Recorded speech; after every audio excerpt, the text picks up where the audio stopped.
that there is America a little bit afraid to help another country after Libya, because there was a civil war after they helped these countries. Yes, but I think that there is a big distinguish between those cases and the current case with Iranian people, because there is a homogenical society, and almost all people are Persian. The rest groups are Azerbaijanians, and they are also Shia. There is no contradictions, and less than 10% are Kurdish. Yeah, I don't think that there will be civil war or like this. But if there will be a good case after this, after Ayatollah will be eliminated, there will be big hope for the democracy in this region, in this country, and a big hope for these people that they can hold the power, and make a peace on their land and make an agreement with Israel. And this will be a strategic win for all the democracies around the world, and no threats in different countries like the sleepy gangs in America, like today they say that we will do something, on the streets of America and so on and so on. Yeah, and there will be a strategic lose for the dictatorships. That's all I want to say. Say that word again. You said there will be a strategic what for the dictatorship? Strategic win, yeah, for democracies, and strategic lose for dictatorships. Yeah, if there will be peace in Iran. If there will be a democracy tomorrow, if Pahlavi or somebody else will take the power instead of Ayatollah, yeah, and Ayatollah will be eliminated. Did anyone want to respond to this? I agree with him. The win side is going to be the biggest economic zone. Is going to be between Iran and Israel. Iran has the resources and the mass. Israel has the technology. It's a little bit ahead.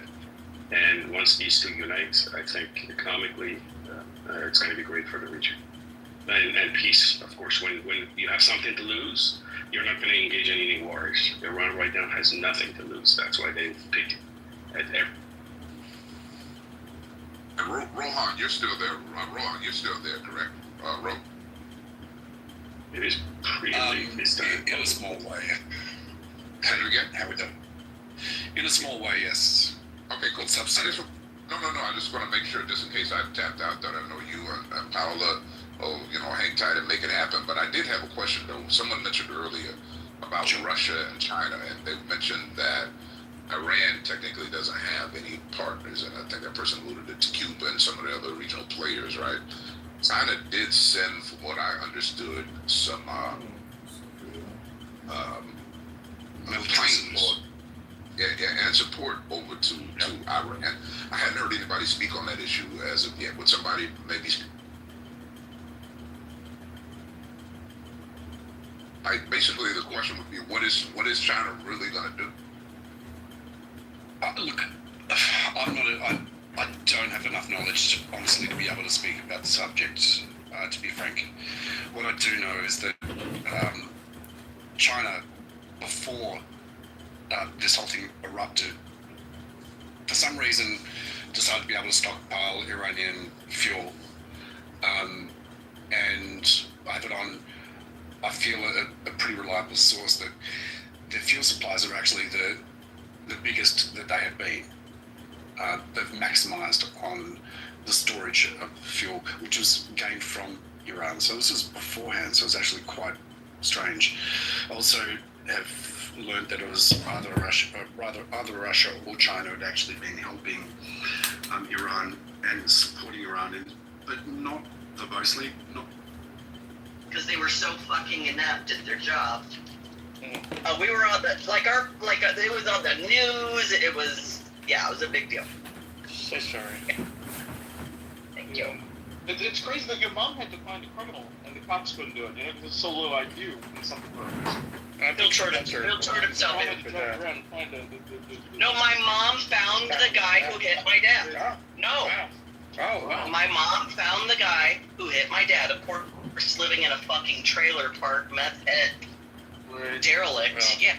if it's not too painful, how the hell did she do that investigative work? Google where the fucking guy lives. God, how'd you know it was that guy?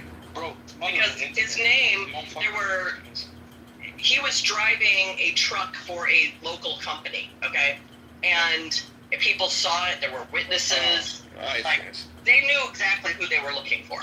He was on the news. There was a supposed manhunt. My fucking mom found him. Like, Frederick, you just said you weren't going to do that anymore, and you keep on laughing. It's just dark. I don't understand it. it's okay. Realities of evil people. I don't know. I don't It's find okay. anything fun about this so far. All right, I'll start crying, guys. I'm sorry. I don't need you. No, No. You don't listen. If I had a problem with it, I would say. Okay, I understand he. No, here's the deal. I understand that he's laughing at the idiocy of this guy, and I do get that because we laugh at it too. Yeah, I get it. It's okay. Okay, sorry. Just, Crying is the best medicine, Jacob. You know that? Have you heard of that? yeah, I spent most of my life crying at one point or another because It's very good for you. I can recommend it. Yeah, it's Cry more. cathartic. Yeah, it is very cathartic. Cry more, yeah. Yeah. Laughing is better. Is that really? Yeah, laughing extends your life. Told I you think. should laugh. You should cry more. No, I think laughing. I'd rather laugh more than cry more. No. Cry more. Or you could cry more. I'll send my cries to you. I'll send my tears to you. Cry more.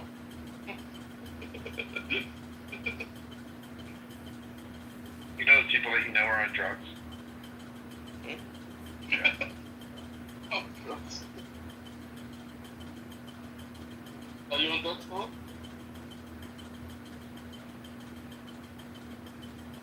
Hello. Are you on drugs? Yeah.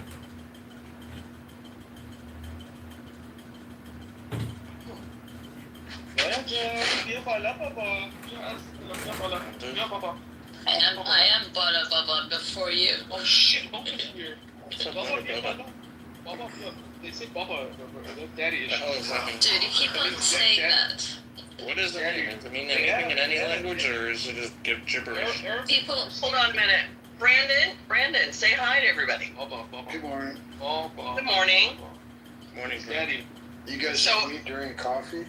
Is this your first day here? Huh? Welcome to I was Clubhouse. here last night, but I haven't gone into too many rooms, so thank you. You have big feet? Pardon me? You have big feet? Oh, yeah, size 15.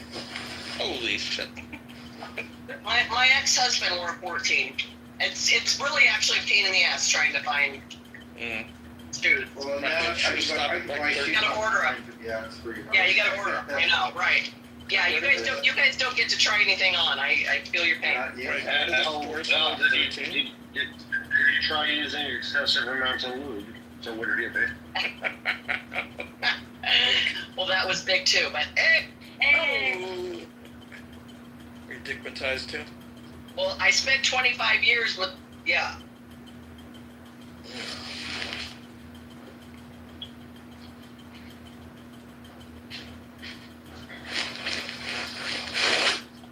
Yeah, the funny thing about this chat program is it doesn't seem like they filter the rooms by topic or whatever, so it makes it a little hard.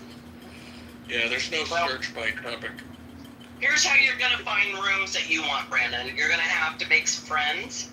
And then when you see your friends at the top, which rooms they're in, you'll start to get your algorithm will start to populate some less, it won't be as random for you. If I can That give you a makes tip. sense. And then Clubhouse will change it in 3 months. You won't be able to find it. That's also true, yeah. That's also true. It would be nice if you could put hashtags invisible or visible on rooms to say we're talking about this, we're talking about that, and then you could do a search. We used to. Do you not remember that? We used to be able to pick the topic for the top of the room. Do you remember that? And then you could search by topic, but and then I you don't could remember, also. I don't remember a write- really good search.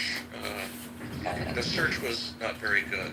You had to search for like the word. Sometimes we would Yeah. put the word in our bio too, Yeah. so that way you could find where our room was or They should something. have embraced the hashtag, or the pound Change. sign, as us older people called it. So whoever came up with "pound me too," by the way. Yeah. Pound me. Hi, Megan Reynolds. Come Sam's Clubhouse. Wait, what? Hi, Agent Pebbles. So Brandon, Yeah, what you're hearing is we've been through many iterations of Clubhouse. So just when you get comfy with the way things are, they'll change it. But welcome. So where are you from? What do you do?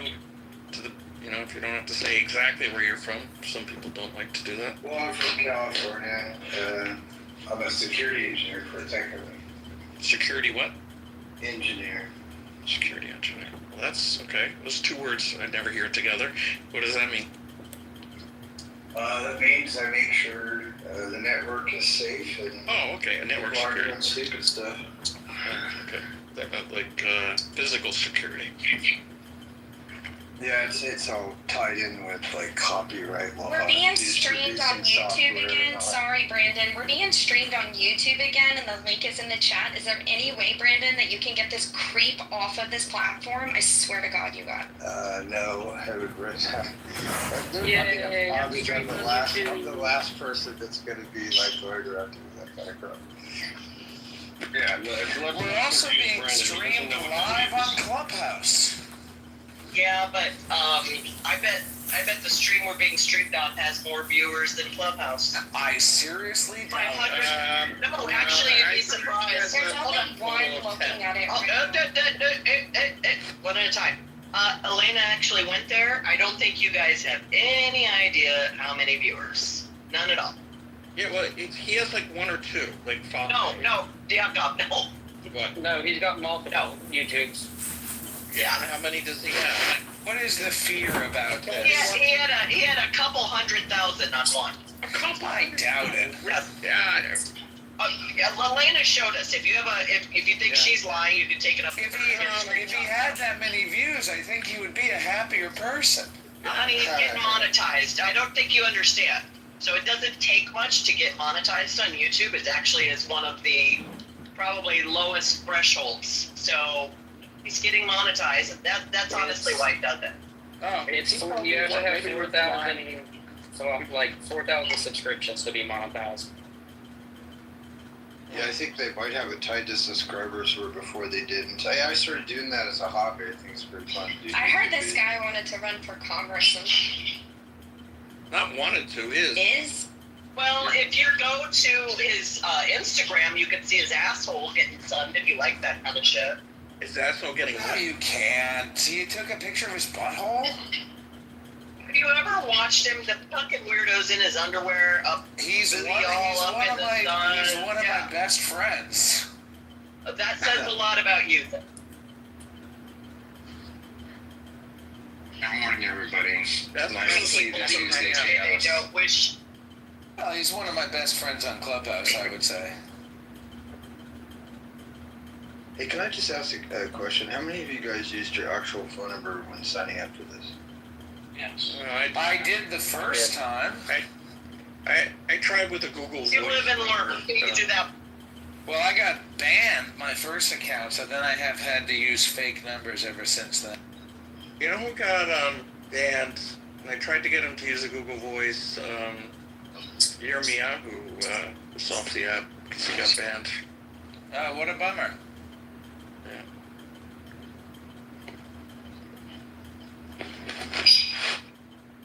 I don't have some Disney music to play. Another way you Could guys you can play get some around it Disney is princess music for a sec? I won't be speaking. I don't have any right now. We won't be talking on the topic. I can tell you that. We'll wait. Yes, for $2.99. I'm so excited. I have a question. Elle, you were talking earlier, you said you don't like the news. What kind of news do you like? This is not to offend or anything. I'm just curious because everyone likes a different style of news. What I don't like, so we used to have locally owned news here. The newspaper was one of the longest running employee-owned newspapers in the country. And so were our news outlets, and now they are owned by conglomerates, so it's all shared news. Well, most of you we're all getting the same stories, basically. Because I watch the news, like from Mexico, I go into a feed and I have to go look into specifically Mexican stations. And I've been looking at the subject matter that's been passed around about geopolitics stations. There's not many in the U.S. or they're being censored out. And, Oh, I'm sure. And sometimes, and I'm like wondering like how people feel about that, you know? Well, I do go to, like, if there's something in American news, I will go to other news sources outside of the country. And it is amazing, either what we get and others don't, and vice versa. So there's a lot of filtering, both. Yeah, because when I came back last night, I came back from camping, and I'm just like seeing all the things that have come just from being away just 2 days, and I'm like, this is garbage, you know. And then tuning in this morning, I'm seeing Trump say, well, you know, if Israel and Iran, you know, they're fucked up, is what he basically said. They can't fucking figure it out, and like he's playing daddy, and I'm like, who is this? I don't think he figured it out. You know, I don't know. It was a thought in my head. So yeah. Just those in the room, I'm gonna get going for a little bit, just because I don't want to be streamed by Edmund. So I'm gonna bow out. But have a good one.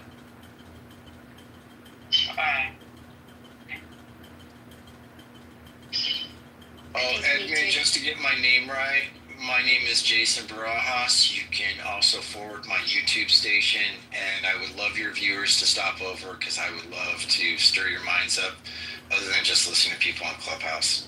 You can go and find me at jasonbarajas.com. So, yeah, definitely appreciate you, man.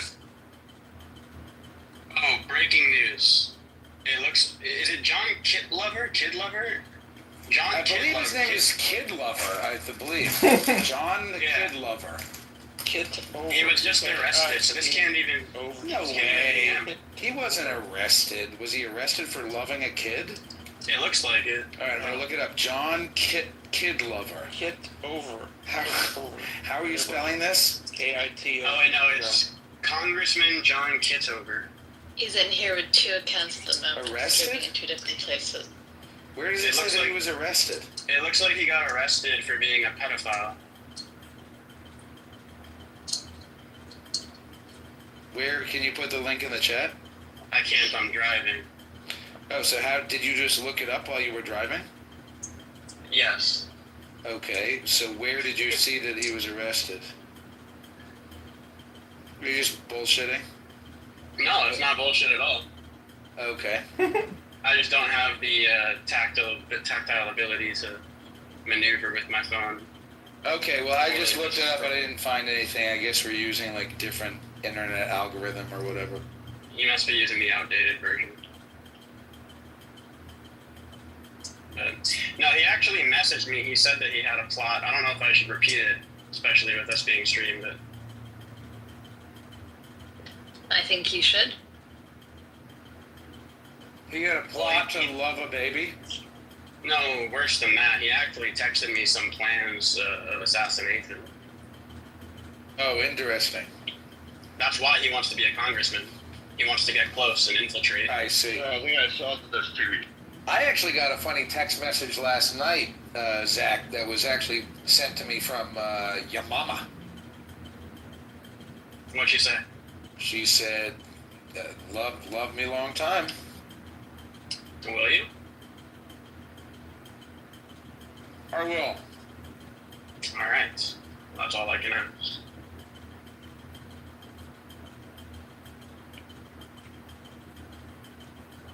If Diego were here, this would be a great time for the John Kitover theme song.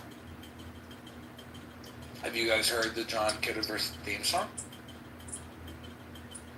No, I'm really not interested. Rather not center this loser. We're all losers here. I said, rather not center this loser. How do you feel? How do you feel about this loser? Go away. I mean, if you listen to my suggestion, I'm fine with you.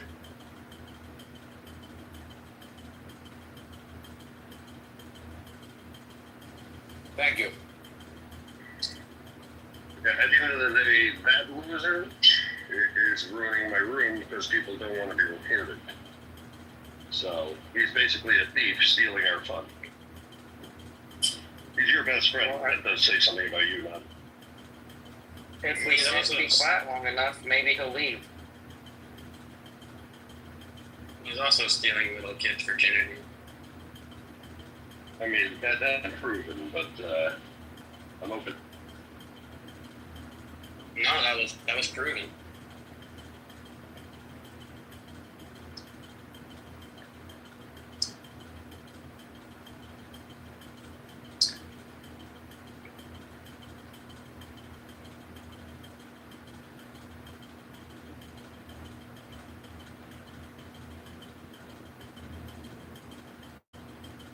Let's see.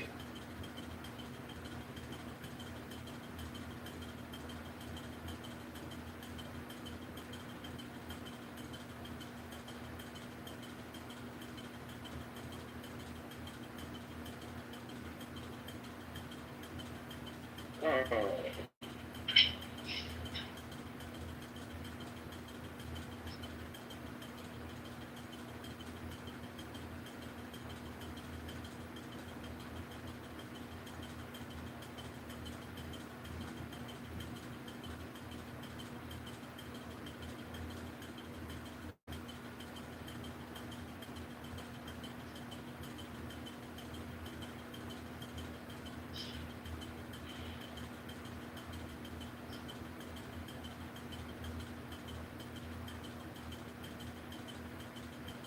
Well, I had a beautifully gorgeous shot right through anyone's eye not long ago.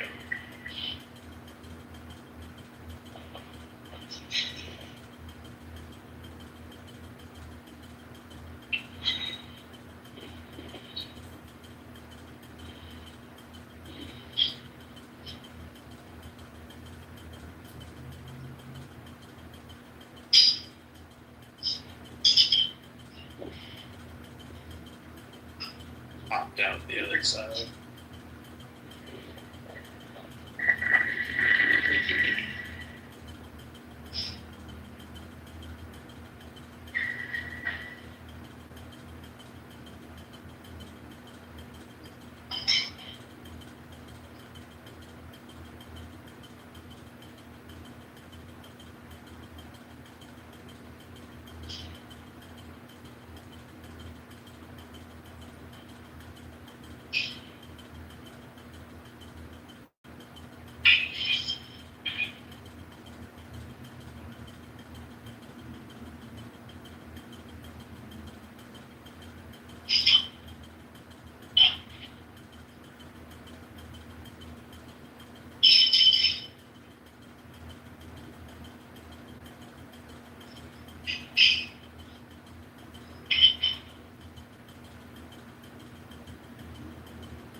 Okay, for those of you paying attention, I'm going to move in this room and try something. But I'm going to reopen. Okay. So actually, I'm going to just open a room and when people transfer over, I'm going to move it.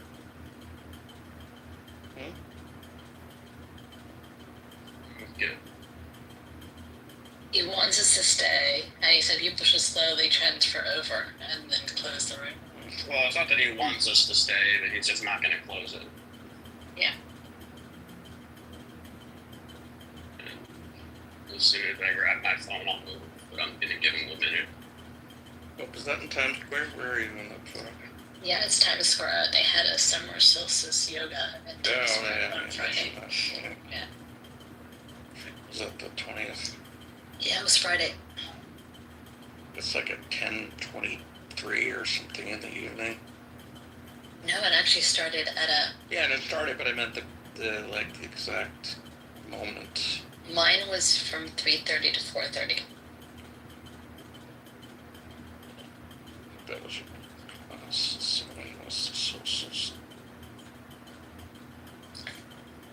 I don't know what time the actual solstice was. I think it was like 10 minutes. I'm sure all of YouTube is enjoying hearing this right now. Yeah.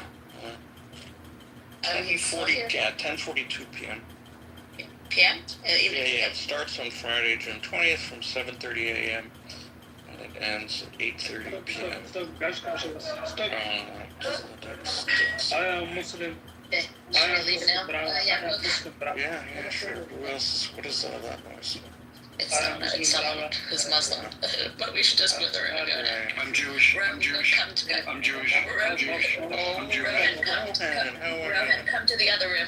Jeff just opened another room. Because we're being streamed.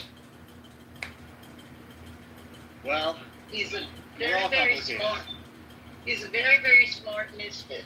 Yeah. That's what he is. And the other reason why, you know, I have these feelings about AI is because I've worked in Silicon Valley for so many years, and I've believed in so many things. You know, you have no idea the power of tech. Yeah, just so you know. I was actually looking up his address.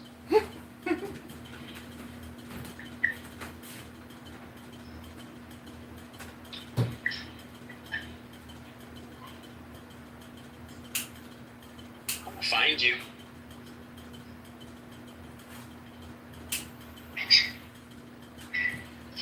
Oh, is it John Kitover, is it? It is. And fuck. And he's streaming us at the moment. Again. John Kitover, isn't he that guy who's going to be going for elections over in America? Jeez, I tell you what, he's going to be pretty fucking unpopular when all of that video stuff comes out about him. Like, you know, all the shit that he does. He's a fucking psycho, mate. Nobody's going to vote for him. No fucking way.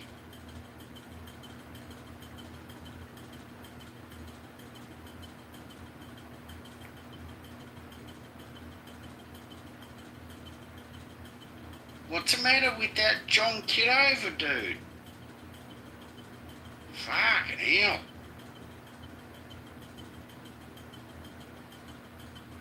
Hello?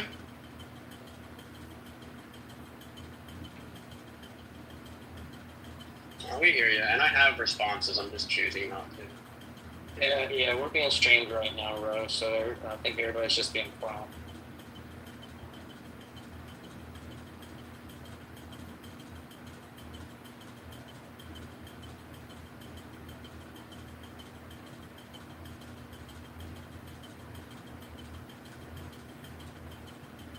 Oh, are we still being streamed? I thought he was the seashell one. No, still, he's got 2 accounts he's streaming right now.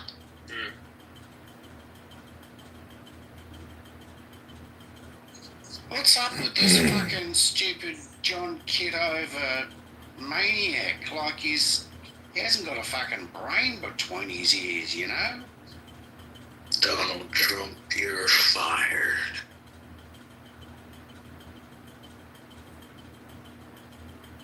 Yeah, okay. Yeah, I'm sure his address is public record.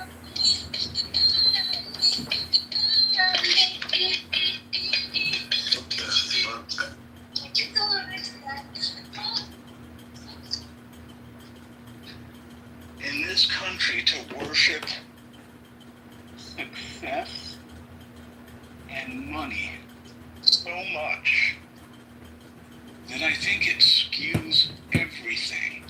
Hey, just focus on I. The question is, what is the most important thing to me, or how do I hold the public trust, in terms of my core values? So rather than what you're not doing or what they're not doing, let's just keep the focus on you as my. Okay, well, like we were talking yesterday about ethical dilemmas. Am I doing the right thing? And this is kind of like the perpetual question in my life, and it's almost never. Am I doing the right thing to make more money? When you're doing the right thing, what is it? When you're doing the right thing, what is it? It's doing no harm, or doing as little. And that's what Google used to say. Google used to have the motto, "Don't be evil." They don't have it anymore. But that's a marketing slogan. In the beginning, it wasn't. It was because Larry, because these guys were, immigrant graduate students. If you don't understand how the money has corrupted Silicon Valley, it just has completely changed from how it used to be. And Sam Altman has this effective altruism, ethic, where he wants to make as much money as possible and give it away to things that he chooses. And that bothers me because I'm totally robbed of my agency. I'm going to be living on universal basic income, and I'm not going to be able to help anyone. And as a person of influence, how do you hold the trust of others? What's important? Don't be evil. I mean, do no harm. Are there any values you have, or virtues, or ways of being that are not sort of the negation of the harm, but like do no harm, or these kinds of things are. There's something, but is there anything more specific in terms of, something more positive? Like this is something I practice. Or this is something. Dr. James, I practice karma. I mean, first of all, I believe we are all interconnected, and I want to leave the world better than I found it. And I try really, really hard to do that. As for instance, this morning I was walking in my neighborhood and I saw the lady who goes through the trash for the bottles and jars, the recyclables. And she was pulling them out of the trash, and I noticed that she wasn't wearing a hat. And I said to her, last year I had given her a hat, and I don't know what happened to it, but she didn't have it anymore. And my first thought was to go home where I have lots of sun hats and get her another sun hat and bring it out to her. And so I told her I was going to do that. And she showed me that she still did have a hat. Someone had given her one also, but she just didn't have it on. But that's my way of meeting the world. What are you missing? Let me try and, help you with that. So just to say it again for the group, because I'm going to be kind of like a dog with a bone here, just to see if I can get an answer out of everybody. As a person who holds public trust, how do you honor that? How do I what? Well, I see Andre on miking, so I wasn't sure.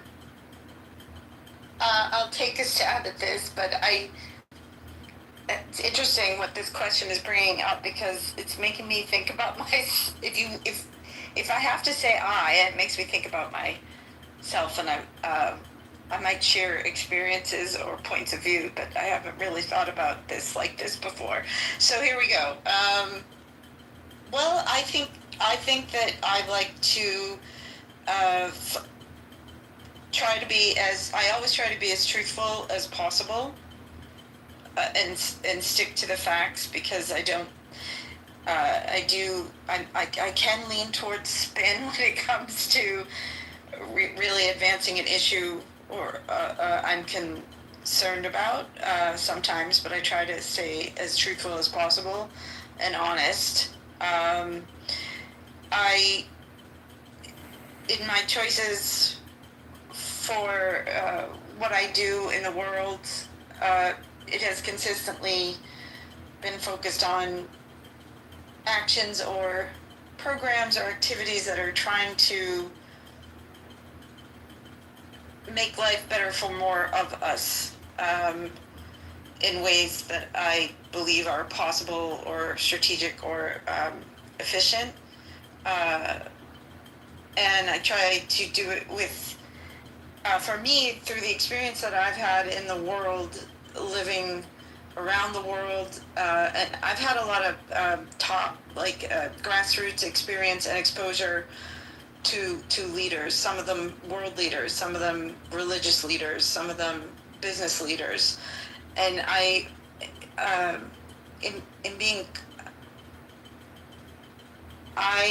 like navigating that space, because there's a lot of value that can be added, and I feel that I have learned that listening to people on the front lines of experiences and bringing them into solutions and kind of almost getting out of the way and empowering their agency is incredibly important in really solving tough challenges for the long run. But equally, I would say that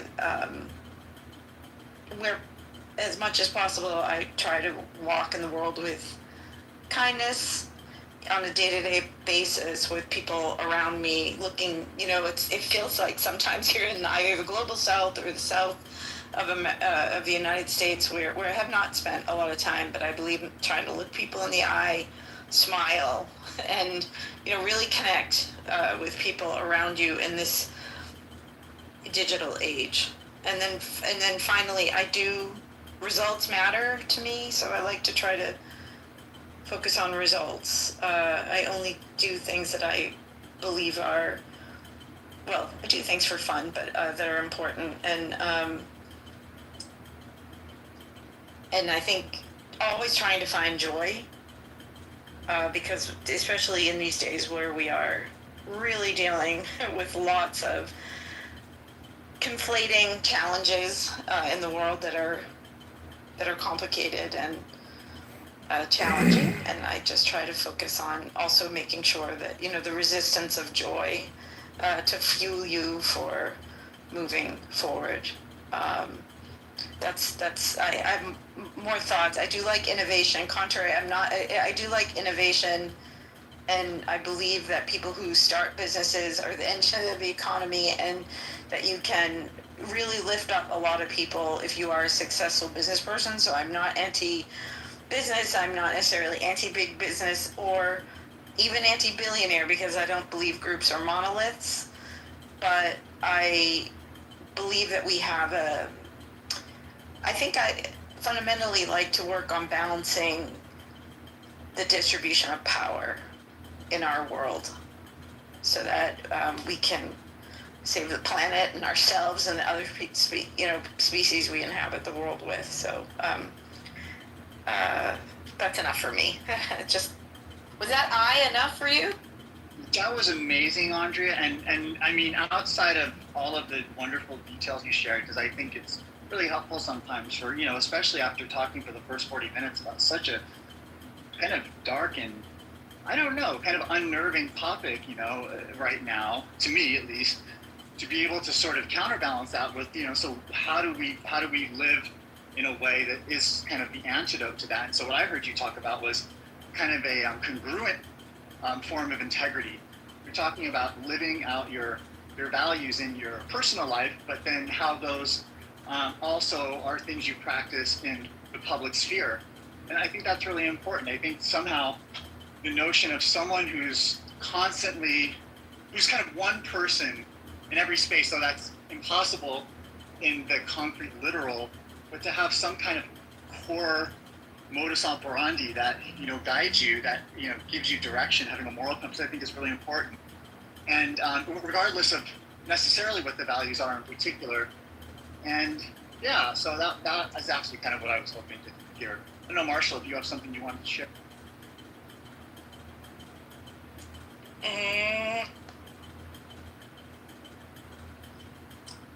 Remember to laugh.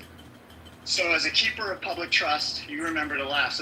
So in a sense, what I'm hearing you saying is you model having a sense of humor in what, any given moment, or just in certain? Anytime anybody can tell a good joke that's pithy, I'm a big fan of that. I can't do that myself, but my experience as an autoimmune patient, my experience in campaign says that the world can sometimes be a really terrible place. Not just, the objective things like war, starvation, hunger, murder, that kind of thing. I would say even one's own political contentment, it can really kind of wind us up tight. Everything's serious, everything's a level 10. I'm not picking on one or the other, I'm just saying people in general. And laughing helps kind of lift that blanket of seriousness and gets people to a place of agreement, or at least promises them for agreement if they're happy and laughing. And so it's easier to work together. There also is this piece, which is political satire can be quite good. I mean, the best explanation, Dr. James, I've ever heard of the 2008 financial collapse is a South Park episode called Margaritaville. Totally, Marshall, totally. I love political satire. So sometimes, like, for example, I love the Colbert Show. I can't stand Stephen Colbert as a replacement for Letterman. He's just not as fun as he used to be. The point being, like, if it's all serious all the time, and since, y'all lean to the left and Trump is president, I imagine the world in some places looks like a pretty dreary place, and if we can't laugh along the way, we're going to drive ourselves crazy. And I don't know about y'all, but we're supposed to help the country, not drive ourselves crazy in the process. Marshall, I'm going to make an observation because I'm not necessarily hearing the answer, but I want to tell you something about you that I've observed that I think in some ways builds trust with others. And I think that's your apparent sincerity, your apparent authenticity, the fact that you are vulnerable at times and talk about, aspects of yourself that maybe someone else might really want to sort of hide into a deep, dark crevice somewhere. And yet at the same time, you still come and, I kind of see you being the same person in every space I hear you. And I think in that way, you are a good holder of trust. I mean, if on the other hand, in the background, we can't see you're playing xylophone with kitten heads right now, I mean, that would be different. And that's kind of what I was hearing about. I'm just saying, that's what I was hearing about Dr. Francine and the talk earlier with Barbara was, Sam Altman is basically, this mad scientist behind the scenes that has this really sincere sort of persona. And so, I think, Marshall, I just want to tell you what I've observed about you is you seem like a very kind human, a gentleman and a scholar. And so in that sense, I think this is kind of how people can sort of have values that, maybe they don't even think about, but they just kind of implicitly sort of exude. And, Dr. James, don't forget historian Marshall. I value how Marshall's always trying to, will always come in and try to put forward a historical perspective, a context, and often what we're talking about, but also the very local color from down in Texas. Thank you. Those comments mean a lot coming from you guys. Yeah, I mean, I agree. As Marshall, I've always just found you to be just an innately curious person. Even if we don't agree on methods to solve a problem. think we both recognize the problem and the complexities of the problem. And I think that's something that I like to see more of. You know, one of the things I've been thinking about this as people have been talking about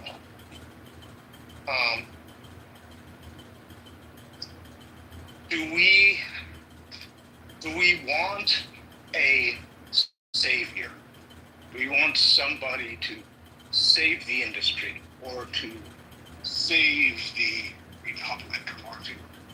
And I really don't think that person exists.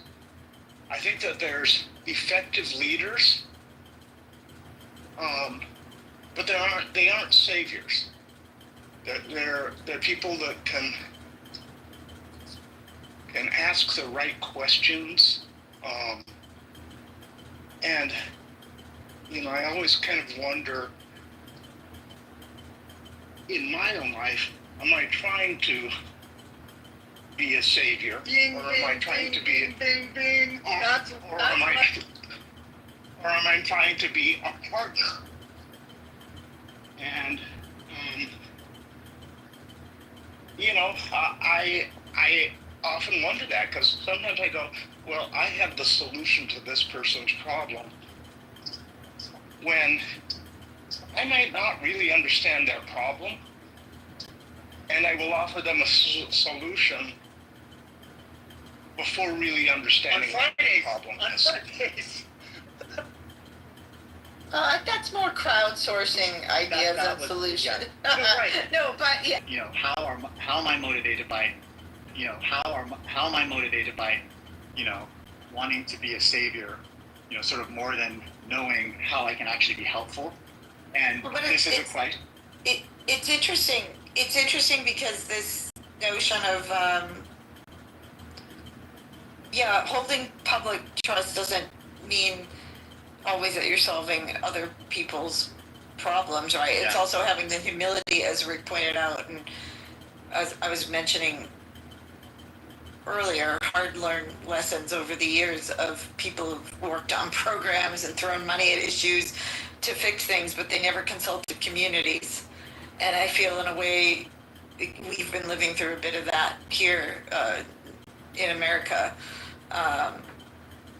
as well. And we're coming to reckon with that more and more. But I think I would build on those points and just add two more, which is that I think it's really important, the curiosity factor and the ability to ask questions and listen to other perspectives is hugely important. And then also, I think some level of recognizing that perfection is elusive at best, and sort of, I think one needs to be bold in ambition and aspirations, and I think leaders need to model that. But I think sometimes, you know, the 80-20 rule, knowing that things can't be perfect, and helping to sometimes you have to level set expectations based on certain realities as well. So I don't know, tricky balance. But I feel today's leaders, in many ways, I'm just going to say, are missing the mark. I mean, there's all these memes out there about how many women are waging war in the world right now. And the only women I know who are waging war are the ones that are fighting for education in Afghanistan, and the ones who are down in Washington right now coalition to protect their reproductive rights, or, you know, standing up for girls' education, and women who are on the front lines of climate change. So, and some elected women officials, and can recommend Jacinda Ardern's book, her new book that's come out. She has a great story. So for you, Andrea, I think what I'm hearing to some degree, and to a great degree, is part of holding public trust for you, or, you know, your personal values that sort of, you know, spill out into the world are, you know, making sure people, the community, anyone who will listen, is as aware as possible as things that hold great importance to you, and trying to communicate those from a fact-based perspective to some degree. At least staying aware of when, I think there was a word you used to describe, sometimes you're prone to doing blank, and maybe just having an awareness that when that happens, you can always self-correct. And I think that's really helpful because, also, Rick, same with you. I mean, I know that you are out there really doing work, and, you're open with your values. And my experience of you, private, is that you're quite congruent in terms of, who you are here and who you've been with, with me on the phone and yada, yada, yada, text messages. And I think that is something that, having a sort of predictability about your character, I think means a lot. I don't know if anyone else wants to answer the question before we shut down, but this is one of those ones where I don't think I'm going to let this topic go. And I think keeping the conversation kind of on the I is really useful when thinking about, what everybody else is. I'd like to say for me, like, one thing for trust is like, loyalty, where people like will come to me with stuff, and if it's somebody else's business, I don't, let me say this, like I don't divulge stuff. I don't get involved with gossip. And when somebody comes to me with something, I will, sorry, I'm losing my train of thought. I will hold on to that unless what they're doing is harming someone else. And I've come up with that personally in my life, where with someone in particular, never tell that person's business, but now it's affecting, their children. And so when it gets to that, then, some of that confidence has to be, or some of those secrets would have to come out then. But yeah, until then, I think it's important to, not spread other people's business unless it's not.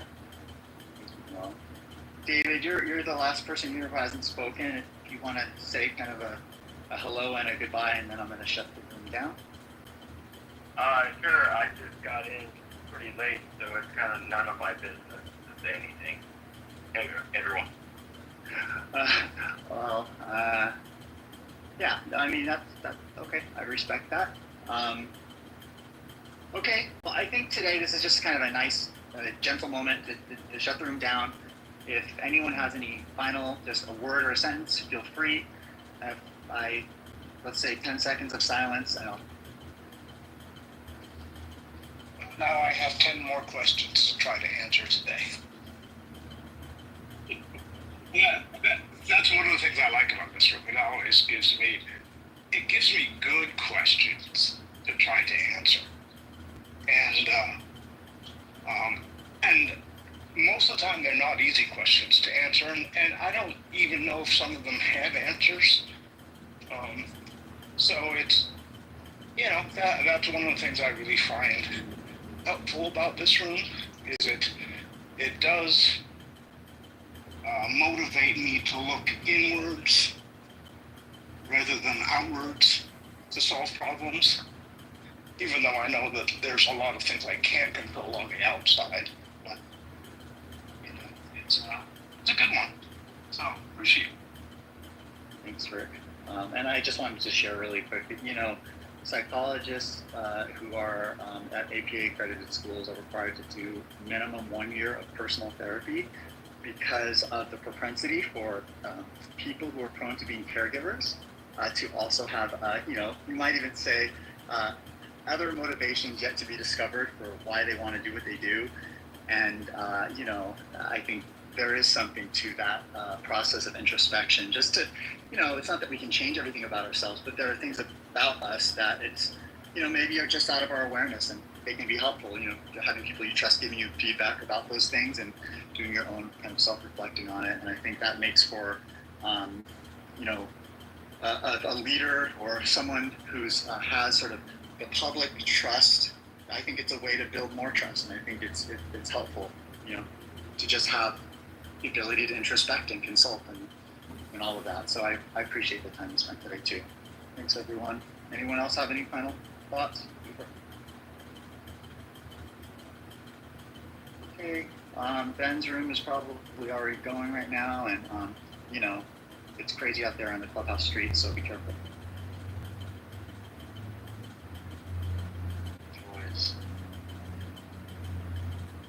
But hi, Leslie. Hi. How are you? Yo, the iguanas.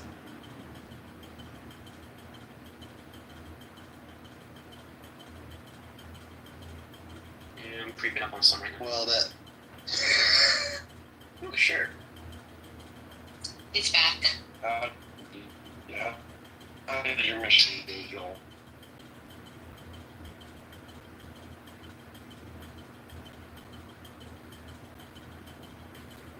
But the fact that he's with a ticket account means maybe we got all the ones that are part of the house. I wonder if I have the ticket account blocked already.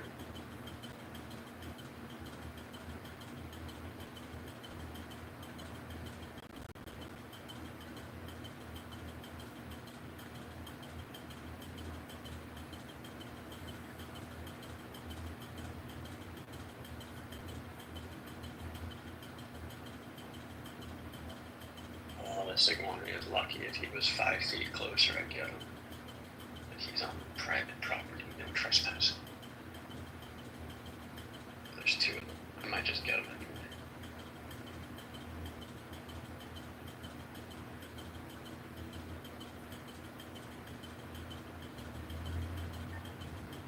Don't do it today.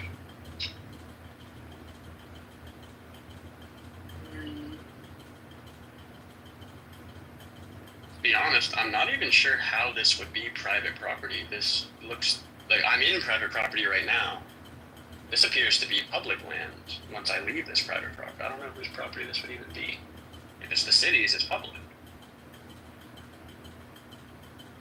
The sign might be mistaken. Very confused. But no, I'm not doing it again.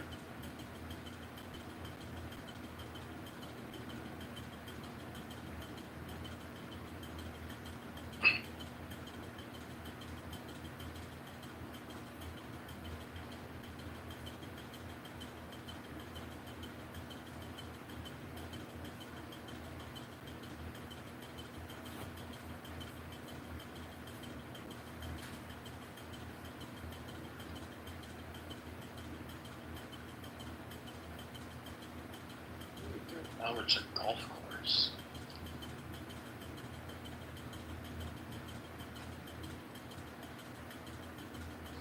Soon to be golf. Oh wait, it's a golf course for the neighborhood I'm in now.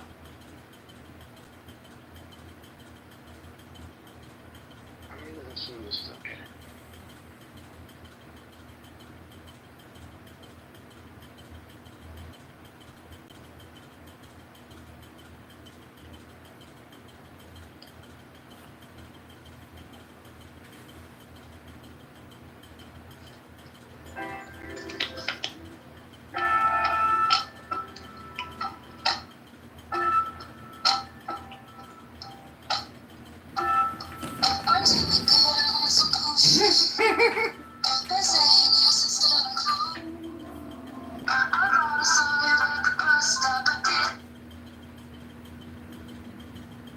Let's start World War III right now. Jules, I mean, let's can I get just going. Jules, can I just chime in? It's Go ahead. 9% of the players are Hispanic. And I said, are you playing this Sunday? He said, no, the league's been canceled for 2 months because of all the ice activity. Wow. That is amazing. That makes sense. But, yeah, no, the disruption, we're just beginning summer. And I think that's going to happen all over the place. And I think that our dear orange dictator has made it his plan to terrorize every blue city in any place where, more than 2 Hispanics get together. So, I don't know.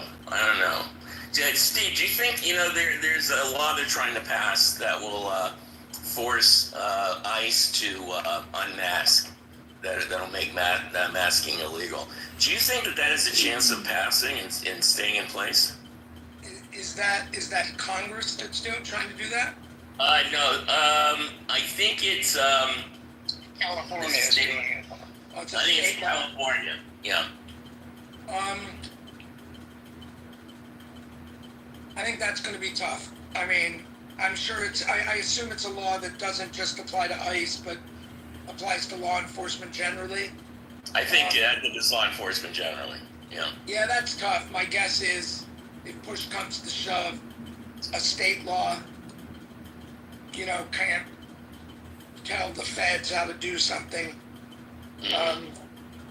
But that'll be interesting whether they can do something about it. It is just appalling to see these people.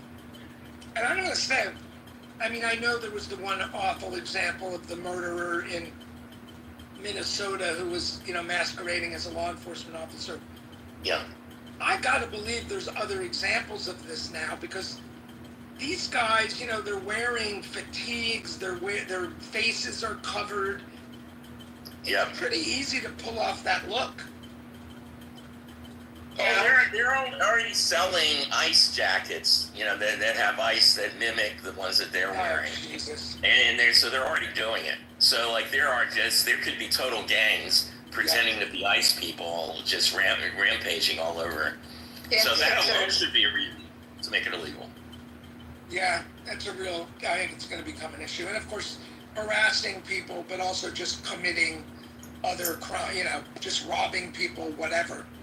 Yeah. Well, it's the point. They're wearing a mask. Or in Minnesota, that guy dressed up as a cop. Right. And had a cop car. How did that happen? Or a car that looked like a cop.